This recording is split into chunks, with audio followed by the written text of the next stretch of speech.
സാധാരണയായിട്ട് ലാംഗ്വേജ് ഒരു അതായത് ഇംഗ്ലീഷ് മീഡിയം പഠിച്ച കുട്ടികൾക്ക് കുറച്ചുകൂടി അഡ്വാൻറ്റേജ് ഉണ്ട്, അങ്ങനെ ഉള്ള ഒരു മിത്തിനെ പറ്റി സാറിൻ്റെ അഭിപ്രായം എന്താണ്? ഇപ്പം നമ്മുടെ അക്കാഡമിയിലേക്ക് സാധാരണ വരുന്ന കോളുകളിൽ സ്റ്റുഡൻസ് ചോദിക്കുന്ന ഒരു കാര്യമുണ്ട്, സാർ എനിക്ക് ഇംഗ്ലീഷ് ഭയങ്കര മോശമാണ്, എനിക്ക് അത്ര ഒരു സ്കില്ലില്ല, ഇംഗ്ലീഷ് സ്കില്ലില്ല, ഇംഗ്ലീഷിൽ എഴുതാൻ പറ്റില്ല, എനിക്ക് മലയാളത്തിൽ എഴുതാൻ പറ്റുമോ എക്സാം എന്ന് ചോദിക്കുന്നുണ്ട്. മലയാളത്തിൽ എഴുതാൻ പറ്റും. ഒന്നാമത്തെ കാര്യം നിങ്ങൾ മനസ്സിലാക്കേണ്ടത്, സിവിൽ സർവീസ് എക്സാം ഒരു ഓൾ ഇന്ത്യ സർവീസിലേക്ക് വേണ്ടിയിട്ടും കൂടിയുള്ള ഒരു എക്സാമാണ്. IAS, IPS, ഫോറസ്റ്റ് സർവീസ് ഉൾപ്പെടെ, ഫോറസ്റ്റ് സർവീസ് സിവിൽ സർവീസിൻ്റെ ഭാഗമല്ല, പക്ഷേ എന്നാലും ഫോറസ്റ്റ് സർവീസ് ഉൾപ്പെടെ ഓൾ ഇന്ത്യ ലെവൽ എക്സാമാണ്. നമുക്ക് പോസ്റ്റിംഗ് കിട്ടുന്നത് ഏതെങ്കിലും ഒരു സ്റ്റേറ്റിലായിരിക്കാം, ഡിപ്പെൻസ് അപ്പോൺ അവർ റാങ്ക്. കേരളത്തിൽ തന്നെ കിട്ടണമെന്ന് ഒരു നിർബന്ധമില്ല. ചിലപ്പോൾ തമിഴ്നാട്ടിലായിരിക്കാം, കർണാടകത്തിലായിരിക്കാം, അല്ലെങ്കിൽ ചിലപ്പോൾ ഒഡീഷയിലായിരിക്കാം, മഹാരാഷ്ട്രയിലായിരിക്കാം. സോ വേറെ നമ്മൾ പോസ്റ്റഡ് ആവുന്ന എവിടെയാണെങ്കിലും അവിടുത്തെ ലാംഗ്വേജ് നമുക്ക് പഠിച്ചേ പറ്റുള്ളൂ.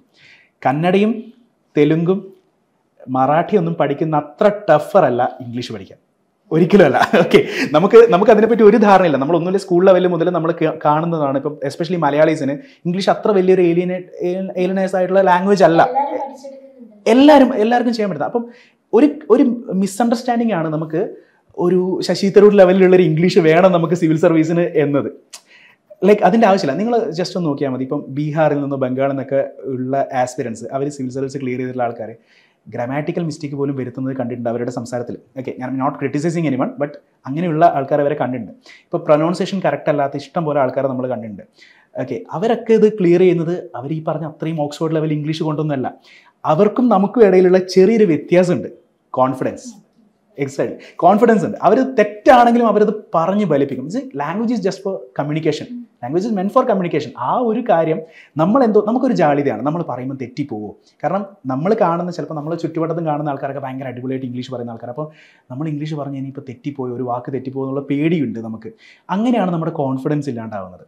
സിവിൽ സർവീസ് എക്സാം മലയാളത്തിൽ എഴുതുന്നതിനോട് പേഴ്സണലി എനിക്ക് വലിയ താല്പര്യമില്ല. 2-3 റീസൺസ് ഉണ്ട്. ഓക്കെ, ലാംഗ്വേജിൻ്റെ കാര്യം ഞാൻ പറയാം. 2-3 റീസൺസ് ഉണ്ട്. ഒന്നെന്ന് വെച്ചാൽ അതിൻ്റെ സക്സസ് റേറ്റ് കുറവാണ് കമ്പാരിറ്റീവ്ലി. അത് എന്തുകൊണ്ട്? മലയാളം എന്ന് പറയുമ്പോൾ ഒന്നുകൂടി നമുക്ക് ഒന്നാമത്തെ നോട്ട്സ് അവൈലബിലിറ്റി കുറവാണ്. അതാണ് അതിൻ്റെ സെക്കൻഡ് റീസൺ. അതായത് നമുക്ക് റിസോഴ്സുകൾ അവൈലബിലിറ്റി വളരെ കുറവാണ്. ഇപ്പം നമ്മൾ ഒരു കറണ്ട് അഫയേഴ്സ് മാഗസീൻ, അല്ലെങ്കിൽ ഒരു ടെക്സ്റ്റ് ബുക്ക്, അല്ലെങ്കിൽ വേറെ ഏതെങ്കിലും ഒരു അക്കാഡമിയിലെ ഒരു പ്രിന്റഡ് മെറ്റീരിയൽസ്, കാര്യങ്ങൾ, ഇതൊക്കെ നമുക്ക് എല്ലാം ഇംഗ്ലീഷിലാണത്. പിന്നുള്ളത് ഹിന്ദിയിൽ അവൈലബിൾ ആണ്. ഓക്കെ, ഇപ്പോൾ നമ്മുടെ പോളിറ്റിയുടെ എല്ലാവരും യൂസ് ചെയ്യുന്ന ബുക്കാണ് ലക്ഷ്മികാന്തിൻ്റെ ഇന്ത്യൻ പോളിറ്റി എന്ന് പറയുന്ന ബുക്ക്. അത് ഹിന്ദിയിൽ അവൈലബിൾ ആണ്. പക്ഷേ വേറെ ലാംഗ്വേജസിൽ ഏതൊക്കെ ലാംഗ്വേജ് എന്തായാലും മലയാളത്തിലില്ല.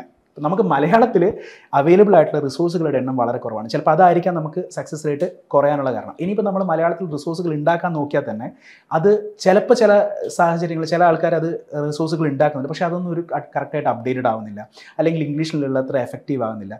ഇത്രക്കൊന്നും പാടുപെടേണ്ട ആവശ്യമില്ല. നമ്മൾ ഓൾറെഡി നമ്മൾ സ്റ്റേറ്റ് സിലബസ് ആണെങ്കിൽ 4th സ്റ്റാൻഡേർഡ് മുതൽ നമ്മൾ ഇംഗ്ലീഷ് പഠിക്കുന്നുണ്ട്. ഓക്കെ, നമ്മൾ ഈ ഡിഗ്രി ലെവൽ വരെയും നമ്മൾ അത്യാവശ്യം ഇംഗ്ലീഷ് പഠിച്ച് മനസ്സിലാക്കിയ ആൾക്കാരാണ്. അപ്പം ശരിക്കും പറഞ്ഞാൽ കുറച്ച് നമ്മുടെ ആ ഒരു സ്കില്ലിനെ നമ്മളൊന്ന് ഇമ്പ്രൂവ് ചെയ്യുക.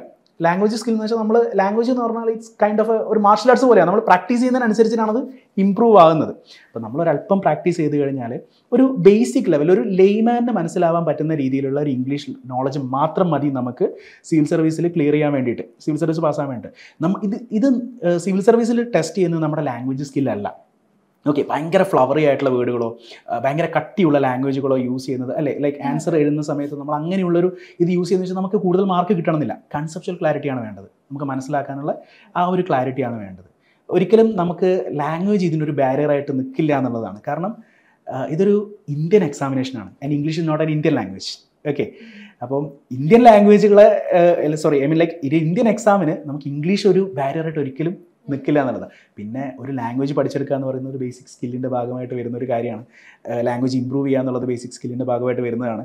അപ്പോൾ ആ ഒരു സ്കില്ല് നമുക്ക് തീരെ പറ്റുന്നില്ല എന്ന് പറയുമ്പോൾ നമുക്ക് അങ്ങനെയാണെങ്കിൽ വേറെ പല കാര്യങ്ങളിലും നമ്മൾ ബാക്കിലാണ് എന്ന് നമ്മൾ മനസ്സിലാക്കണം. ഓക്കെ, അപ്പം ഇതിനത്ര ഒരു ലാംഗ്വേജ് ബാരിയർ ഇല്ല എന്നുള്ളതാണ് ഒരു റിയാലിറ്റി. ഓക്കെ, ഇനി അഥവാ സാധാരണ നമ്മൾ അധികം അഡ്രസ്സ് ചെയ്യാത്തൊരു സംഭവമാണ് ഈ ലാംഗ്വേജിൻ്റെ ഒരു കാര്യം. അപ്പം നമ്മളിപ്പോൾ ഇവിടെ ഞാൻ നമ്മുടെ അക്കാഡമിയിൽ നമ്മളിപ്പോൾ ചെയ്യുന്നൊരു കാര്യം എന്ന് വെച്ച് കഴിഞ്ഞാൽ, ലാംഗ്വേജിൽ കുറച്ച് ബാക്കൗട്ട് നിൽക്കുന്ന കുട്ടികൾ, അവർക്ക് തന്നെ തോന്നുകയാണ് ലൈക്ക് അവർക്ക് ഇമ്പ്രൂവ്മെൻറ്റ് വേണമെന്നുണ്ടെങ്കിൽ നമ്മൾ ഇതിൻ്റെ കൂടെ ഇംഗ്ലീഷിൻ്റെ സെപ്പറേറ്റ് ആയിട്ടുള്ള കോച്ചിങ് കൂടി കൊടുക്കുന്നുണ്ട്. അതായത് എങ്ങനെയാണ് നമുക്കൊരു എക്സാമിന് ഇംഗ്ലീഷ് നല്ല രീതിയിൽ യൂസ് ചെയ്യാം. ഓക്കെ, വൊക്കാബുലറി എങ്ങനെ ഇൻക്രീസ് ചെയ്യാം, ഗ്രാമർ എങ്ങനെ നമുക്ക് ലൈക്ക് ഗ്രാമറിൻ്റെ psychology some kind of concept ഉണ്ട്. ഗ്രാമർ സൈക്കോളജിക്കലി നമുക്ക് എങ്ങനെ ഗ്രാമർ യൂസ് ചെയ്യാം. ചില വാക്കുകൾ, ചില സെൻറ്റൻസ് പറയുന്ന സമയത്ത് നമുക്കിനെ തോന്നാറില്ല എന്തോ അതിൻ്റെ ഒരു പ്രശ്നം ഉണ്ടല്ലോ എന്നുള്ളത്. അപ്പോൾ ആ ഒരു ഗ്രാമർ, ആ ഒരു പ്രശ്നം വെച്ചിട്ട് നമുക്ക് എങ്ങനെ വലിയ അബദ്ധമില്ലാത്ത രീതിയിൽ, വലിയ സംഭവമായിട്ടൊന്നും അല്ലെങ്കിലും വലിയ അബദ്ധമില്ലാത്ത രീതിയിൽ നമുക്ക് എങ്ങനെ ഇംഗ്ലീഷ് ഇമ്പ്രൂവ് ചെയ്യാന്നുള്ളതിൻ്റെ ക്ലാസ്സുകൾ നമ്മൾ ചെയ്യുന്നുണ്ട്. ഓക്കെ, ഇപ്പോൾ ഇംഗ്ലീഷ് നമുക്ക് കുഴപ്പമുണ്ടെങ്കിൽ അത് ഇമ്പ്രൂവ് ചെയ്യുക, ദാറ്റ്സ് ഇറ്റ്. അല്ലാതെ അതിൽ നിന്ന് എസ്കേപ്പ് ആയിട്ട് മലയാളത്തിൽ എക്സാം എഴുതുക എന്ന് പറയുന്ന ഒരു കൺസെപ്റ്റിനോട് എനിക്ക് personally like what's your opinion? Like എനിക്ക് അങ്ങനെ ഒരു പേഴ്സണലി രീതിയിൽ കുറച്ചുകൂടി കൺവീനിയന്റ് ഇംഗ്ലീഷിൽ എഴുതുന്നത്. നമ്മുടെ കാര്യങ്ങൾ കൃത്യമായിട്ട് കമ്മ്യൂണിക്കേറ്റ് ചെയ്യാൻ പറ്റണം, അതാണ് അതിലെ ഏറ്റവും ഇമ്പോർട്ടൻ്റ് ആയിട്ടുള്ള കാര്യം. നേരത്തെ പറഞ്ഞ പോലെ തന്നെ ഇംഗ്ലീഷ് ലാംഗ്വേജ് നമ്മൾ കുറേ ആയിട്ട് ശീലം ഉള്ള ലാംഗ്വേജ് തന്നെയാണ് ഇംഗ്ലീഷ്. കാരണം ബാക്കിയുള്ള ടേംസ് ഒക്കെ ആയാലും ഒരു +1 +2 ആകുമ്പോഴത്തേക്ക് നിങ്ങൾ എന്തായാലും എല്ലാ സബ്ജക്റ്റുകളും ഇംഗ്ലീഷിലേക്ക് ഏകദേശം നിങ്ങൾ മാറിയിട്ടുണ്ടാവും. നിങ്ങൾ പിന്നെയുള്ള പേടി എന്ന് വെച്ച് കഴിഞ്ഞാൽ നിങ്ങൾക്ക് അത് വായിച്ചാൽ മനസ്സിലാവുന്നതാണ്. പ്രാക്ടീസ് ചെയ്യാതെ നിങ്ങൾക്ക് ഒരു എക്സാമോ ഒരു കാര്യമോ നിങ്ങൾക്കത് ക്ലിയർ ചെയ്യാൻ പറ്റില്ല. സിവിൽ സർവീസ് എക്സാമിൻ്റെ പ്രധാനമായിട്ടും നിങ്ങൾ അത് പത്രം വായിച്ചു തുടങ്ങുക എന്ന് പറയുന്നത്, ഇനീഷ്യലി പത്രം വായിച്ചു തുടങ്ങണം എന്ന് പറയുന്നത് ആ ഐഡിയ കിട്ടാൻ വേണ്ടി മാത്രമല്ല. അതായത് നിങ്ങൾക്ക് ന്യൂസ് അല്ലെങ്കിൽ കറണ്ട് അഫയേഴ്സ് എന്നുള്ള രീതിയിലേക്ക് കുറേ ഡാറ്റാസ് എടുക്കാൻ വേണ്ടി മാത്രമല്ല, പക്ഷേ നിങ്ങൾ ബാക്കിയുള്ള ഈ എസ്പെഷ്യലി മീഡിയ എന്ന് പറയുന്നത്, അതായത് പത്രങ്ങൾ എന്ന് പറയുന്നത് തന്നെ നിങ്ങൾക്ക് എത്രയും പെട്ടെന്ന് നിങ്ങൾക്കെല്ലാം മനസ്സിലാക്കി തരാൻ വേണ്ടിയിട്ടാണ് എഴുതുന്നത്. അപ്പോൾ അത് ആ ഇംഗ്ലീഷ് ലാംഗ്വേജിലാണെന്നുണ്ടെങ്കിൽ നിങ്ങൾക്ക് വളരെ അത് വായിച്ച് ശീലം കഴിഞ്ഞാൽ കുറച്ച് കഴിഞ്ഞാൽ നിങ്ങൾക്ക് അത് മനസ്സിലാവും ഇവരെന്താണ് കമ്മ്യൂണിക്കേറ്റ് ചെയ്യുന്നത്, എങ്ങനെ യൂസ് ചെയ്യാം, വേർഡ്സ് എങ്ങനെ യൂസ് ചെയ്യാം, എങ്ങനെയൊക്കെയാണ് കാര്യങ്ങളൊക്കെ ഇതാക്കുന്നത്. പിന്നെയുള്ള പ്രധാന ടെൻഷനിൽ ചില ആൾക്കാരിൽ, എനിക്കടക്കം കുറേ ആൾക്കാർക്കുള്ളതാണ് ഈ ഹാൻഡ് റൈറ്റിംഗ് കുറച്ച് ഇഷ്യൂസ് പറയും. അതായത് ഈ മെയിൻസ് എക്സാം വരുന്ന സമയത്ത് പ്രിലിമിനറി കുഴപ്പമില്ല, ഇന്റർവ്യൂ കുഴപ്പമില്ല, പക്ഷെ മെയിൻസ് എക്സാമിന് എൻ്റെ എഴുത്ത ആൾക്കാർക്ക് വായിക്കാൻ പറ്റില്ല എന്നുള്ള ഒരു ഇതുണ്ടോ? അങ്ങനത്തെ എന്തെങ്കിലും ഇഷ്യൂ ഫേസ് ചെയ്തിട്ടുണ്ടോ? എൻ്റെ ഹാൻഡ് റൈറ്റിംഗ് നല്ലതാണ്, പക്ഷെ സ്പീഡ് കൂടി കഴിഞ്ഞിട്ടുണ്ടെങ്കിൽ ചിലപ്പോൾ ലെജിബിലിറ്റി ഇഷ്യൂസ് പലരും പറയാറുണ്ടായിരുന്നു. അതായത് നമ്മൾ സ്പീഡ് മസ്റ്റ് ആണല്ലോ. അതായത് നമ്മളിപ്പം 3 hours-ന്റെ ഉള്ളിൽ 250 മാർക്സിന്റെ പേപ്പർ കംപ്ലീറ്റ് ചെയ്യുന്നുണ്ട്. അപ്പൊ സ്പീഡും അതുപോലെ സ്പീഡിൽ എഴുതുമ്പോൾ തന്നെ നമ്മൾ ലെജിബിൾ ആയിട്ട് എഴുതുക എന്നുള്ളത് മാത്രമേ ഉള്ളൂ. ഭംഗിനേക്കാൾ വേറെ വായിക്കുന്ന ആൾക്ക് മനസ്സിലാവണം, അത്രേ ഉള്ളൂ. അതിന് വേണ്ടി നമുക്ക് വേണമെങ്കിൽ എഴുതുമ്പോൾ സ്പേസ് വിട്ട് എഴുതാം. പിന്നെ മൊണോട്ടണസ് ആയിട്ട് എഴുതാതെ പിക്ചേഴ്സ് മാപ്സ് ഒക്കെ ഇൻക്ലൂഡ് ചെയ്ത് എഴുതിയാൽ ഇറ്റ് ഇസ് ഫൈൻ. അതുപോലെ ഇപ്പം സെന്റൻസിന്റെ കാര്യം തന്നെ ഷോർട്ട് സെന്റൻസസ് ആക്കിയിട്ട് എഴുതുക. ചിലവർ ചിലപ്പം കോപ്പിയൊക്കെ എഴുതി പ്രാക്ടീസ് ഒക്കെ ചെയ്യാറുണ്ട്. പക്ഷെ നമ്മൾ ആ സ്പീഡിൽ വായിക്കുന്ന ആൾക്ക് മനസ്സിലാവുന്ന തരത്തിൽ എഴുതിയാൽ മതി. ഭയങ്കര beautiful handwriting is not must for the exam. എനിക്ക് ചോദിക്കാനുള്ള അടുത്തൊരു ക്വസ്റ്റ്യൻ എന്ന് വെച്ചാൽ, ഡൽഹി എന്ന് പറയുന്നത് സിവിൽ സർവീസ് എക്സാമിന്റെ ഒരു ഹബ്ബ് എന്ന് പറയുന്നത്, അതിൽ എത്രത്തോളം ശരിയുണ്ട്? മുന്നേക്കെന്ന് പറഞ്ഞാൽ മലയാളികൾ എപ്പോഴും പറയും ഡൽഹി പോയാലാണ് നമുക്ക് നല്ല കോച്ചിങ് കിട്ടുള്ളൂ. പക്ഷെ ഇപ്പോൾ ഒരുപാട് കാലം മാറി. സെൽഫ് സ്റ്റഡി ചെയ്യുന്നവരുണ്ട്. ട്രിവാൻഡ്രത്ത് തന്നെ ഒരുപാട് കോച്ചിങ് സെന്റേഴ്സ് ഉണ്ട്. കേരളത്തിൽ തന്നെ അവിടെയും ഇവിടെയായിട്ട് ഒരുപാട് കോച്ചിങ് സെന്റേഴ്സ് വരുന്നുണ്ട്. ഡൽഹിയിൽ പോയിട്ട് പഠിക്കുക എന്ന് പറയുമ്പം ചേഞ്ച് ഓഫ് ക്ലൈമറ്റ് ആണ്, അത് നമ്മൾ ഫേസ് ചെയ്യണം. ഫുഡ് ഒക്കെ വ്യത്യാസം വരും. We have to stay away from the family. അപ്പം അങ്ങനത്തെ കുറച്ച് ബുദ്ധിമുട്ടുകളൊക്കെ വരും.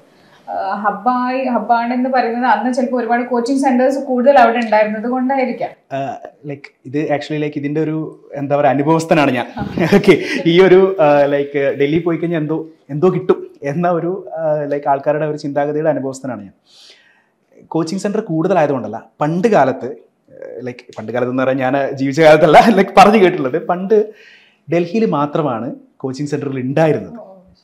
ഡൽഹിയിൽ മാത്രമാണ് കോച്ചിങ് സെന്റർ ഉണ്ടായിരുന്നത്. സിവിൽ സർവീസ് എന്ന് പറഞ്ഞാൽ ഡൽഹി, അത് പണ്ടേ ആൾക്കാർ, ഇപ്പം നമ്മൾ സാധാരണ ഒരു സിവിൽ സർവീസിന് പോകണം എന്നുള്ളൊരു ആഗ്രഹം നമ്മുടെ മനസ്സിൽ വന്നു കഴിഞ്ഞാൽ നമ്മൾ ചിലപ്പോൾ അത് ഷെയർ ചെയ്യുന്ന പാരൻസിൻ്റെ അടുക്കായിരിക്കും. ഓക്കെ, ഒബിയസ്ലി നമ്മുടെ റിലേറ്റീവ്സിലോ അല്ലെങ്കിൽ പാരൻസിൻ്റെ ഫ്രണ്ട്സിലോ ആരെങ്കിലും ഒരാളുണ്ടാവും ഇതിനെപ്പറ്റി എന്തെങ്കിലും കുറച്ച് ധാരണയുള്ള ആൾക്കാർ. ആ ജനറേഷനിൽ നമുക്ക് തൊട്ട് മുമ്പത്തെ ജനറേഷനിൽ അവർ ചിലപ്പോൾ ഇതിന് വേണ്ടിയിട്ട് ആലോചിച്ച കാലത്ത് അന്ന് ഡൽഹിയിൽ മാത്രമായിരുന്നു കോച്ചിങ്. അപ്പോൾ അവരുടെ ആദ്യത്തെ അഡ്വൈസ് എന്ന് പറഞ്ഞു കഴിഞ്ഞാൽ ഡൽഹിയിലേക്ക് വിട്ടോ, നേരെ സിവിൽ സർവീസ് എന്ന് പറഞ്ഞാൽ നേരെ ഡൽഹിയിലേക്ക് വിട്ടോ എന്നതാണ്. നല്ല എക്സ്പെൻസീവാണ് ഒന്നാമത്തെ കാര്യം. ഓക്കെ, ഒരു സാധാരണ ഒരു നമ്മുടെ ജനറൽ സ്റ്റഡീസിൻ്റെ കോഴ്സ് മാത്രം ഡൽഹിയിൽ നമുക്ക് 1.6 lakhs മുതൽ 2.5 lakhs വരെയൊക്കെ ചാർജ് ചെയ്യുന്ന അക്കാഡമീസ് ഉണ്ട്. അപ്പോൾ കോച്ചിങ് ഫീസ് തന്നെ അറൗണ്ട് 2 lakhs-ന്റെ അടുത്ത് 2.5 lakhs-ന്റെ അടുത്ത് നമുക്ക് വരും. പിന്നെ ഒരു ആടുജീവിതം നയിക്കണമെങ്കിൽ തന്നെ അവിടെ ഒരു 10,000 രൂപ ചിലവാണ് നമുക്ക്. ഓക്കെ, അത്രയും എന്താ പറയുക കൺജസ്റ്റഡ് ആയിട്ടുള്ള റൂം ആണെങ്കിലും അത്രയും ഫുഡൊക്കെ അങ്ങനെയാണെങ്കിൽ തന്നെ ഒരു 10,000, 5,000, 10,000 എന്തായാലും മിനിമം നമുക്ക് ഒരു മാസം നമുക്ക് ചിലവ് വരും. അങ്ങനെ ഒരു വർഷം പഠിക്കുമ്പോഴേക്ക് പിന്നെ ഒരു 1,00,000 രൂപ പോയി. ഓക്കെ, എങ്ങനെ ആയിക്കഴിഞ്ഞാൽ ഒരു 3.5 to 5 lakh വരെയൊക്കെ ചിലവ് നമുക്ക് ഡൽഹിയിൽ പഠിക്കുന്ന സമയത്ത് നമുക്ക് ഉണ്ടാവും. പിന്നെ ഡൽഹിനെ പറ്റിയിട്ടുള്ള പോസിറ്റീവ് ഞാൻ പറയാം. നെഗറ്റീവ് ഉള്ള കാര്യങ്ങളെന്ന് വെച്ചാൽ അവിടുത്തെ ക്ലൈമറ്റ് കോണ്ടിനെൻ്റൽ ക്ലൈമറ്റാണ്, എക്സ്ട്രീം ക്ലൈമറ്റാണ്. ചൂട് വന്നാൽ ഫുൾ ചൂട്, തണുപ്പ് വന്നാൽ അത്രയും തണുപ്പ്, അത്യാവശ്യം നല്ല pollution. Okay, like air pollution അത്രയും ഇതാണ്. എന്ന് വെച്ചാൽ എയർ ക്വാളിറ്റി ഇൻഡെക്സ് ഒരു മനുഷ്യന് ജീവിക്കാൻ ഒരു കാരണവശാലും സാധിക്കാത്ത ലെവലിലേക്ക്, അതായത് 1000 മുകളിലേക്കൊക്കെ എയർ ക്വാളിറ്റി ഇൻഡെക്സ് പോയ ദിവസങ്ങളുണ്ട്. പിന്നെ വെള്ളം പൊല്യൂട്ടഡ് ആയിട്ടുള്ള വെള്ളമാണ്, അത്രയും ക്രൗഡാണ്. പിന്നെ നല്ല മനുഷ്യന്മാരാണ്, നിങ്ങൾക്കറിയാലോ.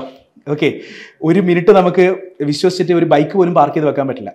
അങ്ങനെയുള്ള ഒരുപാട് പ്രശ്നങ്ങൾ നമ്മൾ അവിടെ നിന്ന് ഫേസ് ചെയ്യേണ്ടി വരും. ഒരുപാട് സെൽഫിഷ് ആയിട്ടുള്ള ആൾക്കാരുണ്ട്. ഇപ്പം നമ്മുടെ കൂടെ പഠിക്കുന്ന ആൾക്കാർ തന്നെ സെൽഫിഷ് ആയിട്ടുള്ള ഒരുപാട് ആൾക്കാരുടെ എന്താ പറയുക, ടോർച്ചറിനൊക്കെ നമ്മൾ ചിലപ്പോൾ ഫേസ് ചെയ്യേണ്ടി വന്നേക്കാം. ഇതൊക്കെ ചെയ്തിട്ട് നമുക്ക് അവിടെ നിന്ന് കിട്ടുന്ന ഒരു പോസിറ്റീവ് ആയിട്ടുള്ളൊരു കാര്യം എന്ന് പറഞ്ഞാൽ അവിടുത്തെ ഒരു എക്കോസിസ്റ്റമാണ്, ഡൽഹിയിലുള്ള ഒരു എക്കോസിസ്റ്റം. എന്ന് വെച്ചാൽ എവിടെ തിരിഞ്ഞ് നോക്കിക്കഴിഞ്ഞാലും ഒന്നിക്കിൽ ചായ വെക്കുന്ന ആൾക്കാർ അല്ലെങ്കിൽ സിവിൽ സർവീസ് ആസ്പിരൻസ്, ഈ 2 ആൾക്കാരാണ് അവിടെ മെയിനായിട്ട് ഉണ്ടാവുന്നത്. ഇഷ്ടം പോലെ നമ്മളിപ്പോൾ ഇവിടെ നമ്മൾ കോഴിക്കോടോ കണ്ണൂരോ അല്ലെങ്കിൽ കേരളത്തിൻ്റെ വേറെ ഏതെങ്കിലും ഒരു ജില്ലയിലോ സിവിൽ സർവീസ് പഠിക്കുന്ന ഒരു വില്ലേജിൽ അല്ലെങ്കിൽ ഒരു വാർഡിൽ ചിലപ്പോൾ ഒരാളായിരിക്കും ചിലപ്പോൾ ഉണ്ടാവും മാക്സിമം, അല്ലെങ്കിൽ ഒരു വലിയൊരു ഏരിയ 1 കിലോമീറ്റർ റേഡിയസിൽ ഒരാളായിരിക്കും അവിടെ ഉണ്ടാവുക. അവിടെ ഒരു 1 കിലോമീറ്റർ റേഡിയസിൽ 99% ആൾക്കാരും സിവിൽ സർവീസ് പ്രിപ്പയർ ചെയ്യുന്ന ആൾക്കാരാണ്. ചില ഫ്ലാറ്റുകൾ, ആ ഫ്ലാറ്റിൽ സിവിൽ സർവീസ് പിള്ളേർ മാത്രമേ ഉള്ളൂ. ഇഷ്ടം പോലെ ആൾക്കാർ. അത് അവിടെ പോയി കഴിഞ്ഞാൽ നമുക്ക് മനസ്സിലാവും ഈ എക്സാമിൻ്റെ ഒരു എന്താ പറയുക കോമ്പറ്റീഷൻ ലെവൽ എത്രയുണ്ട് എന്നുള്ളത്. ആ ഒരു ചെറിയ ഏരിയയിൽ തന്നെ അത്രയും ആൾക്കാർ അവിടെ പഠിക്കുന്നുണ്ട്. അപ്പോൾ അത് കാണുന്ന സമയത്ത് നമുക്ക് ഒബിയസ്ലി സീരിയസ്നെസ് കുറച്ച് കൂടും. ഓക്കെ, ഇവിടെ ഇരുന്നിട്ട് നമ്മൾ ഇന്ന് നമുക്ക് ബോറടിക്കുന്നു, ഇന്ന് വേറെ എന്തെങ്കിലും ചെയ്യാം, ഇന്ന് പടത്തിന് പോകാം എന്ന് വിചാരിക്കുന്ന ഒരു കൺസെപ്റ്റ്, അങ്ങനെ ഒരു ചിന്താഗതി അവിടെ ഇല്ല. എല്ലാവരും ഭയങ്കര സ്റ്റുഡിയസാണ്, ഭയങ്കരമായിട്ട് പഠിക്കാൻ വേണ്ടിയിട്ട് ഇങ്ങനെ ആക്രാന്തം പിടിച്ചിരിക്കുന്ന ആൾക്കാരാണ്. അതൊന്ന്. രണ്ടാമത്തത്, നമുക്ക് ഈ പറഞ്ഞ ബുക്സ്, പ്രിന്റഡ് മെറ്റീരിയൽസ്, ഇതൊക്കെ നമുക്ക് നമ്മുടെ കയ്യെത്തും ദൂരത്തുണ്ട്. ഇവിടെ നമുക്ക് ഇപ്പോൾ ഈ പറഞ്ഞ എന്തെങ്കിലും ഒരു സാധനം വേണമെന്ന് വെച്ച് കഴിഞ്ഞാൽ ഒന്നെങ്കിൽ ഓൺലൈൻ ഓർഡർ ചെയ്ത് വരുത്തുക, അല്ലെങ്കിൽ ബുക്ക് സ്റ്റോൾ കയറി ഒരുപാട് നമ്മൾ തിരഞ്ഞ് കഴിഞ്ഞാലേ നമുക്കിത് കിട്ടില്ല. പക്ഷെ അവിടെ അത് അങ്ങനെയല്ല. അവിടെ ഇഷ്ടം പോലെ ബുക്ക് സ്റ്റോളുകളുണ്ട്. നമുക്ക് എന്താണോ വേണ്ടത് അവിടെ ചെറിയ പൈസക്ക് നമുക്കത് പെട്ടെന്ന് തന്നെ അവൈലബിൾ. എന്തൊക്കെയാണോ ഒരു സിവിൽ സർവീസ് ആസ്പിരൻറ്റിന് വേണ്ടത്, ഒരു മാപ്പ്, ഒരു വേൾഡ് മാപ്പ്, അവിടെ സാധാരണ നമ്മൾ പെട്ടിക്കടയിൽ പോലെ വേൾഡ് മാപ്പ് ഉണ്ടാവും. നമുക്ക് ജസ്റ്റ് എടുത്ത് മേടിച്ചിട്ട് നമുക്ക് റൂമിൽ തൂക്കാനേ ഉള്ളൂ. ഇവിടെ നമുക്കൊരു വേൾഡ് മാപ്പ് കണ്ടെത്തണമെങ്കിൽ നമ്മൾ ടൗണിൽ പോകണം, അല്ലെങ്കിൽ ഓൺലൈൻ ഓർഡർ ചെയ്യണം. അപ്പോൾ ഈ ഒരു എക്കോസിസ്റ്റം എന്നൊരു സാധനം അവിടെയുണ്ട്. ഒരുപാട് അക്കാഡമീസ് ഉണ്ട്. നമുക്ക് ചെറിയ ചെറിയ കോഴ്സുകൾ വേണമെന്നുണ്ടെങ്കിൽ അങ്ങനെ എടുക്കാം.